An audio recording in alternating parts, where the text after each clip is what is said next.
Police প্রশাসনের যেসব সদস্য এখনো কাজে যোগ দেননি তাদেরকে অবসরে পাঠিয়ে নতুন লোক নিয়োগ দেওয়ার দাবি জানিয়েছেন ইসলামী আন্দোলন বাংলাদেশের সিনিয়র নায়েবে আমির মুফতি সৈয়দ মোহাম্মদ ফয়জুল করিম। তিনি বলেন, রাষ্ট্রের সকল নাগরিকের নিরাপত্তা নিশ্চিত করার লক্ষ্যে সর্বোচ্চ প্রশাসনকে ঢেলে সাজাতে হবে, চাঁদাবাজ ও দখলদারদের কঠোর হাতে দমন করতে হবে। এদেশ আমাদের সকলের, সকল ধর্মের সকল নাগরিকের সৎ অধিকার পূর্ণ নিশ্চয়তা দিতে হবে। শনিবার ৭ই সেপ্টেম্বর সকাল ১০টায় ইসলামী আন্দোলন বাংলাদেশ ঢাকা মহানগর দক্ষিণের উদ্যোগে পুরানা পল্টনে দলের কেন্দ্রীয় কার্যালয়ের তৃণমূল দায়িত্বশীল সম্মেলনে প্রধান অতিথি বক্তব্য তিনি এসব কথা বলেন।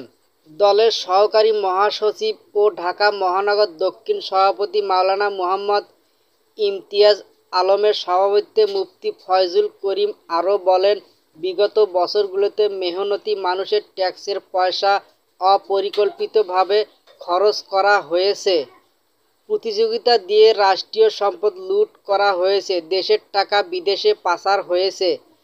বিদেশ পাচার টাকাগুলো ফেরত আনার কার্যকর পদক্ষেপ গ্রহণ করতে হবে।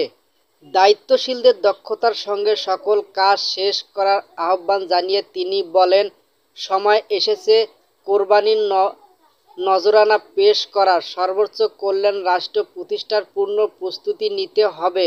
ঘরে ঘরে আদর্শ সমাজ বিনির্মাণের দাওয়াত পৌঁছে দিতে হবে। সভাপতির বক্তব্যে মাওলানা ইমতিয়াজ আলম বলেন, ৫ই আগস্ট ছাত্র জনতার গণ অভ্যন্তরে একক কোনো গোষ্ঠী ছিল না। এ অভ্যুত্থান সকল দলের, সকল ছাত্র জনতার, এককভাবে কোনো দল বা ব্যক্তির গণহত্যাকারী মাফিয়া গোষ্ঠীকে ক্ষমা করার অধিকার রাখে না।